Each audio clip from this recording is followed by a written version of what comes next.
Hey, AP Chem. Today we're going to be talking about something called the common ion effect. And though we're talking about it specifically with solubility to kind of start, understand that this is something that you're going to see again when we talk about buffers. It's this process, the math that goes behind this will show up again in buffers. So we're just going to kind of see it a couple times, but this is our first introduction into this idea, which isn't anything crazy. If you love ice tables, this is up your alley here. So my question to you is, what is going to happen in a solution of an insoluble salt if your salt isn't the only thing that's dissolved?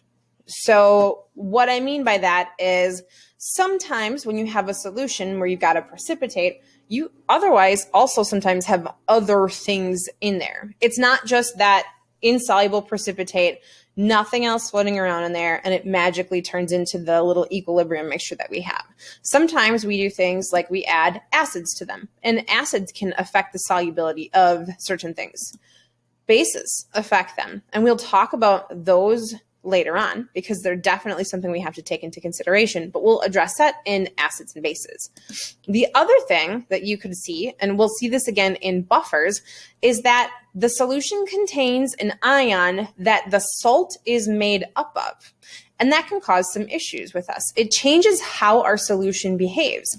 And what we call that is the common ion effect. Common ion meaning that there's some ion in solution that is in common with the equilibrium, okay? And what can happen is the solubility especially is dramatically affected when an ion in equilibrium is added in a significant amount. So instead of it just being the salt, where we think of our ice table values as 0 and 0 for our products, in this case, it's not that. We've added something that's going to affect our equilibrium. So for example, if we talk about iron hydroxide, it is a beautiful orange, ketchup-y looking precipitate. It's one of my favorite ones. It's a very dramatic reaction.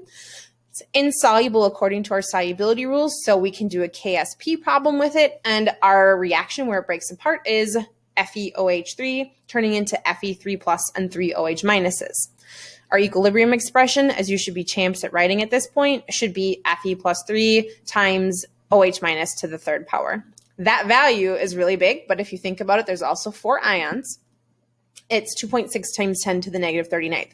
So it's a big KSP. It's still probably going to be fairly insoluble, even if we would figure out the solubility of it. So the common ion effect would be if I had that salt and then I added NaOH to it. In this case, the common ion would be the hydroxide ion because solutions have ions in them. So in the case of NaOH, it'd have the sodium plus ion. That's not going to do anything, but the hydroxide would. And so the hydroxide is going to throw off our equilibrium. In this case, I could also have FeOH3 dissolved in a solution of FeNO33. And then in this case, the iron nitrate could throw off my equilibrium for that. And it can change how much of my solid actually is able to dissolve. So it could make it potentially more insoluble or less insoluble, depending on what I'm adding. If I add an acid or base, that also changes things. And like I said, we'll catch that in the future. When you want to think about what happens with this common ion effect, I think Le Chatelier's principle is probably the easiest way to talk about it, but we'll take a look at the math too to prove it because you definitely, of course, are going to be expected to do both of them. So let's say we talk about iron hydroxide, but it's dissolved in a solution of iron nitrate, okay, iron 3 nitrate there. So same expression from before. We've got our K expression. Remember that the iron hydroxide solid gets left out because it's a pure solid. So our expression only has Fe plus 3 and OH minus to the third power in here. If I would add FeNO3, and you think about Le Chatelier's principle, I am increasing the concentration. I nod my head. Yes, I'm increasing the concentration of Fe plus 3 here. So this is going up, right? If you think about a Q versus K argument, my Q value is going to be greater than my K because all of a sudden I'm going to have too much product, right? I've got too much extra iron 3 plus floating around in there, which isn't supposed to be there if I want to be at equilibrium. So what my reaction needs to do to reestablish that equilibrium is I need to get rid of some of that product and turn back into reactant. And as a consequence of that, it's going to make more solid. And what that really does is it drops my solubility. Like how much stuff can actually dissolve in the first place goes way down. So that common ion effect drops my solubility when I'm taking a look at them. Whether it's in this case an iron 3 plus, hydroxide would do the exact same thing.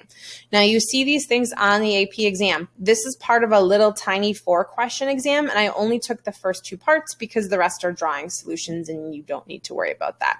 But it says answer the following questions about solubility of calcium hydroxide, and they give you the KSP. So they're going to ask us first to write a balanced equation for the solution in water, and then here's the second part, which is what we need to do. Calculate the solubility of calcium hydroxide in 0.1 molar calcium nitrate. So that's that common ion that we talked about. So I'm going to get up the doc cam, and we are going to take a look at that. So like I said, this is a little 4-pointer. The last question on here is a particle diagram question asking about how calcium hydroxide is going to dissolve in water. So we didn't need to do that part, but I wanted to show you the rest. So the balanced chemical equation should be the easy part. Like I've talked to you before, should be the gimme point. They're going to see if you understand how this breaks apart. So I have calcium hydroxide. Okay, you know that this is the hydroxide ion OH minus. So when this thing's going to break apart, it's going to break into calcium and 2 OH minuses. So I have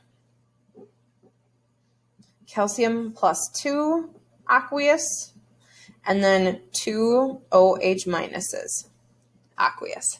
So that's it. That's all we have to do for this first point here. That's it. So then it says to calculate the molar solubility of calcium hydroxide in 0.1 molar calcium nitrate. We've talked about it before, how solubility or molar solubility is just equal to the X value. So what they're asking us to do is to figure out how much is going to dissolve if this is in solution. And so this is going to require for us an ice table. I'm going to rewrite this equation just to not screw up my answer from the first one. If you don't need to write the ice table down, that's okay, but I feel like writing it for the instructional video seems probably pretty necessary. So in my ice table here, remember, this is pure solid, so we're going to leave that out. And normally we start this off with a 0 and a 0, right? So you should be used to that. However, in this case, I have 0.1 molar here for my concentration because I've already got it existing in solution from the calcium nitrate. And this is going to be 0. So what I should expect is that I'm going to have a smaller number as a consequence of this 0.1 molar being here. Now, since I have no OH minus produced, I'm still going to get a plus X happening in my calcium because this stuff, the solid, is going to dissolve. So I'll still get some, and then I'm going to have plus 2X here. And so in this case, I'll have 0.1 plus X and then 2X. Okay. So if I want to figure out what my X value is going to be, I am going to take that all and put it into my KSP expression. So my KSP is equal to the concentration of calcium plus 2 times the concentration of OH minus squared. I'm going to put in my equilibrium values into these two locations, and I'm going to leave out this X here because of the 5% rule. So what I will do is I will put in 0.1 for my concentration of my calcium equilibrium value here. And then I'm going to put in 2X here, and I'm going to square it. And that is going to be equal to my KSP value, which is 1.3 times 10 to the negative 6th. Okay. So then it is algebra time, and I'm going to have 0.1 times 4x squared equaling 1.3 times 10 to the negative 6th. And then I'm going to combine these to have 0.4x squared equals 1.3 times 10 to the negative 6th. X squared is equal to 3.25 times 10 to the negative sixth. And then I'm going to take the square root of both sides of that, and my X value is going to be 0.0018 molar. So that's my solubility.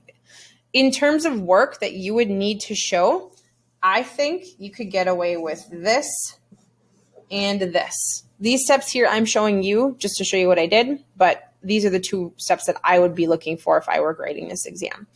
Now, that's our question. We're done. But I did want to show you how this looks different if I have this not here.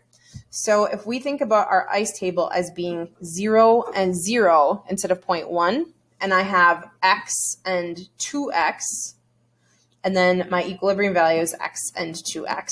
When I set up my KSP expression, I'm going to have X times 2x squared equaling 1.3 times 10 to the negative 6. So this is with our common ion, the calcium in there. This is with just pure water in our solution. And so we're going to get 4x to the third equaling 1.3 times 10 to the negative 6th. And then I'm going to do, through the magic of the internet, math here and have it be our answer, which is 0.0069 molar. So in this case, you can see my two concentrations here.